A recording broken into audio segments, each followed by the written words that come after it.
What is the very first step of a problem? How do we define a problem? Any problem, not just in modeling context, in any context we say has two components. One, what is the end objective? And two, what constrains that objective? Why do we need to focus on these two things? Whatever is the end objective, that determines basically the output of my model. So for example, what can happen is, let's say I'm a P&L analyst, I'm trying to forecast my P&L, and here my company has told me what price they're going to be selling their product at, and my production team has told me what does it cost to make a product. So I know the price of the product, I know the volume, I know the cost, and with this I'm trying to figure out what will be the profit I'll make this year.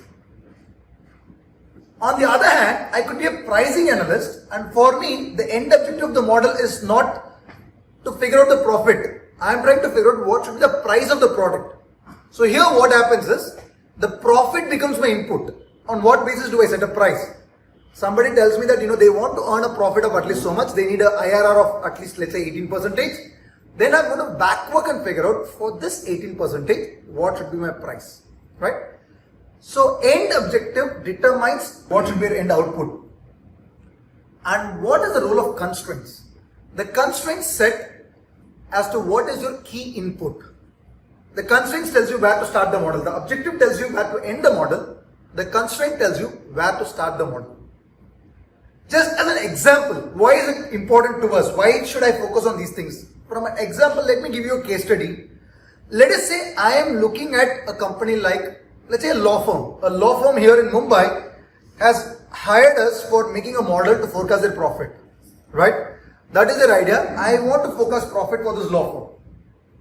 Now for a law firm, what is their biggest cost? The number of lawyers they engage, right? The lawyers they engage, that's their biggest cost. In a way, manpower. These manpower are also their biggest source of revenue, right? It is these people who will have to attend hearings, and that's how I will be billing my clients, right? Now I can approach this model in two ways. One is, let me figure out how many lawyers you are likely to have next year. How many lawyers you will have in your roles. And then let's say you can have 100 lawyers, and then I'll figure out how many hearings can each of these lawyers attend. Let's say on an average, I think a lawyer in a year can attend, let's say 60 hearings. Given that they have to do all the groundwork, everything, I think they can attend 60 hearings. So I can say 100 lawyers into 60 hearings, that means 6,000 days of hearings. And let's say my billing is like 1 lakh rupee per hearing. So then I'm going to say 6,000 into 1 lakh, that's my revenue. So I'm starting from the lawyer and I'm working my way to figure out my revenue. And if I'm going to have with 100 lawyers, and I'll figure out what is going to be my cost per lawyer. What will be my annual salary to each of the lawyer? 100 into salary cost will give me my salary. That is one way I can approach.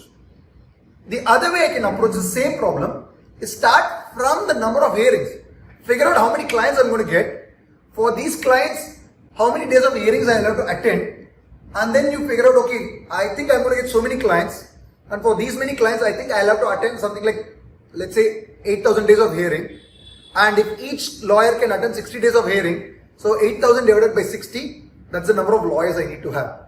And these number of lawyers multiplied by their average salary, this will be my cost, right? So I have two approaches. I can start from the number of lawyers, figure out my law per salary cost, and from these lawyers I can figure out how much hearings we can attend, and accordingly I can come up with the revenue numbers. Or alternatively, I can start from the clients and work my way to lawyers. How do we determine which approach is better? Or what do you think? Which approach is better? But normally what I would say in this case is, as far as deciding the two approach, whether I should start from lawyer and go back to clients, number of cases I'll be handling, or start from the number of cases and from there work to the number of lawyers, I would say the first question I'm going to do is, what is your key constraint? I would probably be asking the CEO of the firm or the partner of the firm, what is your key constraint? Why is your sales X and not 2X? If they're going to say, oh, you know what, getting client is a tough task, right? There are lots of competition here. There are too many law firms and getting a client is not an easy task. Then I'm going to say, okay, you know what, the problem is clients.